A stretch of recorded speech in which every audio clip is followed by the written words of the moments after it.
Hello everybody, UberLady Charlotte, and I want to give a special shout out to a very special lady. Hold on, let me clean my lens. Yeah, well, maybe kind of, it ain't quite where I want it to be. Okay, so anyway, I want to give a special shout out to a very special lady in my life. I want to give a shout out to my mama. Today is UberLadyMomma's birthday. Yep, UberLadyMomma's birthday. Hold on, you can't see me good.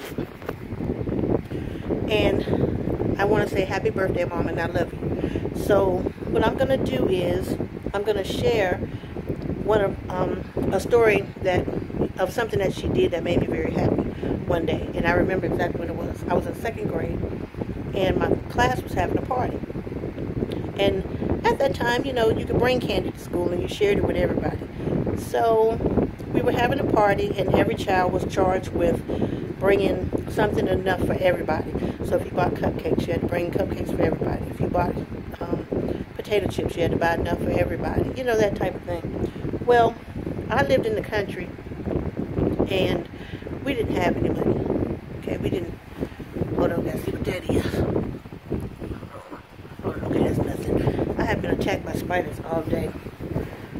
I have to tell y'all about that some other time. But, okay, going back to the party. So I lived in the country, and we lived on a farm. We raised chickens, pigs, cows. We had an ostrich for a little bit that didn't belong to us. We had hunting dogs. My granddad used to buy and sell hunting dogs. And we grew our own food for the most part. Well, having this party, meant so much to me. It was special. And I wanted to bring candy.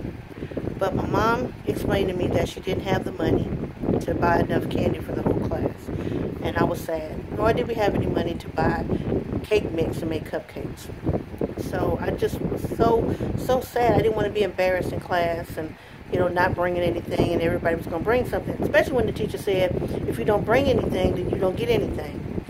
Well, of course she probably didn't realize then that saying something like that to a child is devastating, because you don't know the family circumstances or whatever.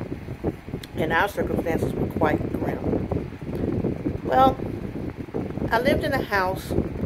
My granddad was a sharecropper. So we lived in this house. It was old, and it was dilapidated. It should have been condemned. It was actually a condemned house that we lived in. And we were grateful for it. My granddaddy couldn't read. My grandma, she could read and write. And then my mama was trying to work, but at the time my mom didn't have a job. And she had, you know, the both of us to take care of. I have 3 sisters, but she had the both of us to take care of at the time. So our yard, it was a red dirt yard, you know, chicken shit everywhere, and we used to have to rake it up in a pile, and they'd use it for the garden or whatever. It was a rough life as a kid, now that I think about it. Okay, in my life. And we had this long driveway.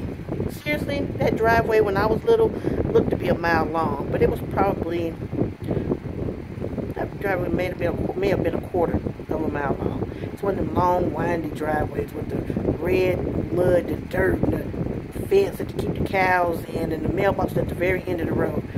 So by the time you run down to the end of the road to check the mailbox, being it was dusty and red and all, me being an asthmatic, I wasn't no good by the time I got to the house. My sister, Nanny, would just leave me because I'm walking slow, can't halfway breathe. A couple times Mama had to come get me with the asthma pump. That's how long that driveway was.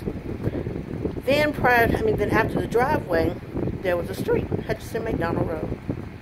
Hutchinson McDonald Road was also a very long street. And to get to the main road, it was easy a mile.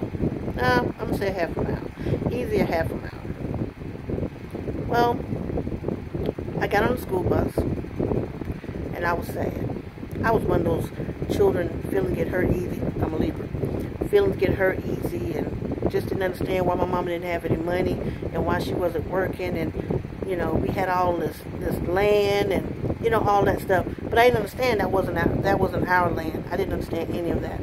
I just know that I wouldn't be able to produce any candy for my class, and my teacher wasn't going to let me have anything. I wasn't going to get any cupcakes and popcorn and candy bags on it because I couldn't bring anything to the party. Well, because my mom didn't have any money. So I got on the school bus, and I remember having my head leaned up against the window and just watching the cars go by, and I was sad. And it seemed like we were getting to school fast. See, my bus went down the street, around through a neighborhood, and then eventually back out the way it went in. Well, I had my head leaning on the window. My sister Nene was sitting in another seat because we had seat buddies. She was sitting over in another seat across from me. And I was just looking out the window, just sad, because I wasn't going to be able to participate. That's when I found out mommies have magic. I call it mommy magic.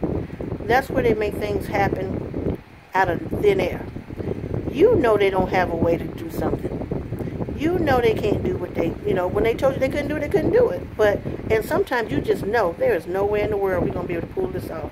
But then your mom come out with that mommy magic, and she have that very thing that you didn't think she was going to be able to get. We come back out of the neighborhood, and my mom is standing at the bus stop, not the bus stop, at the stop sign, with two little brown bags. You remember those little tiny brown bags you get at the convenience store? Two little brown bags filled to the rim, about busting, with candy. They were Now and Laters and peppermints and just an assortment of candy. Candy that would probably at the time maybe have cost like 3 cents each or whatever.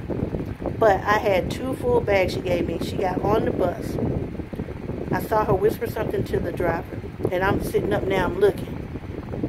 And my mama bought me those 2 little bags. I was so happy. That was mommy magic. I don't know if she counted up 100 pennies. I don't know if she counted up, whatever. But she made sure I had candy to take to my class. And although they were 2 little brown bags busted, folded down and busted with candy, it was like $1 million to me. And that was mommy magic. And my children have accused me of having mommy magic, making things happen when there's no way, or when there appears to be no way. I get my mommy magic from my mommy. So, again, Mom, you may not have thought I remembered that, but I did. And it meant the world to me. So again, happy birthday, old lady. I love you. All right, bye, everybody.